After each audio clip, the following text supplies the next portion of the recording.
The Parable of the Spider. "I can do anything," said the spider. She spun a ring, she spun a tunnel, she spun a picture of the whole world. She made the prettiest cobwebs. "Not everything can be woven," whispered the spirit of the forest. "Nonsense," replied the spider. "Not only can everything be woven, but I can teach everyone how to weave. Bring me someone, and I will teach them how to weave." And so the spirit brought her the babbling brook. But the more the spider tried to get the brook to weave, the more the brook sputtered, gurgled, and splashed water at the spider. "The brook is stubborn," declared the spider to the spirit. "Bring me a creature less stubborn." So the spirit brought the spider an ant, who worked tirelessly, pushing twigs and dew.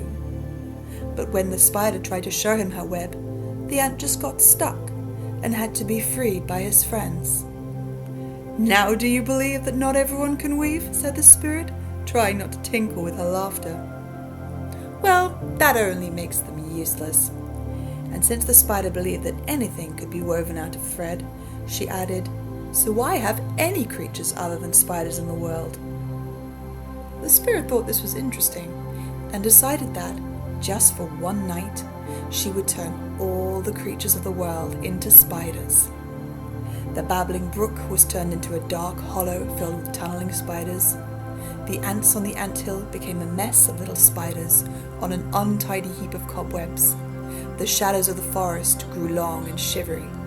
It was the creepiest, webby sight. Strangely, even our spider didn't like it, but she decided to make the most of things and called all the crawlies together for a special meeting. "We want to weave the greatest web ever," she declared. "What is it designed to catch?" asked a little red spider. "Nothing."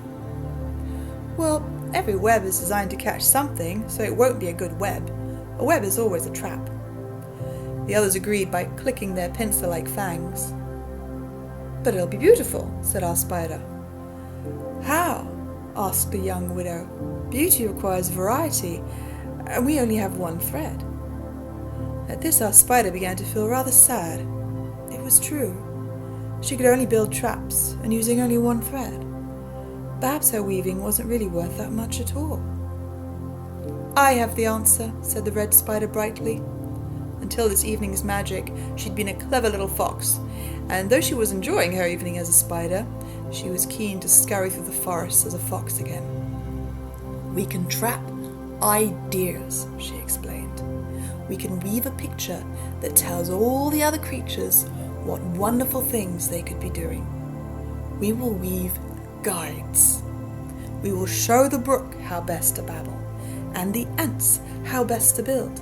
Then tomorrow, when the world is back to normal, the creatures will always know what to do and how to do it.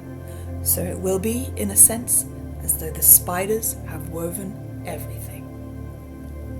The next morning, as the forest was waking up and the creatures were back to their true selves, the spirit flew through the forest and was amazed. Everywhere were the most beautiful, dew-jeweled cobwebs with pictures of all the beings of the forest doing what they did best. The brook was babbling merrily, the ants were building neatly, the ivy was growing high and winding.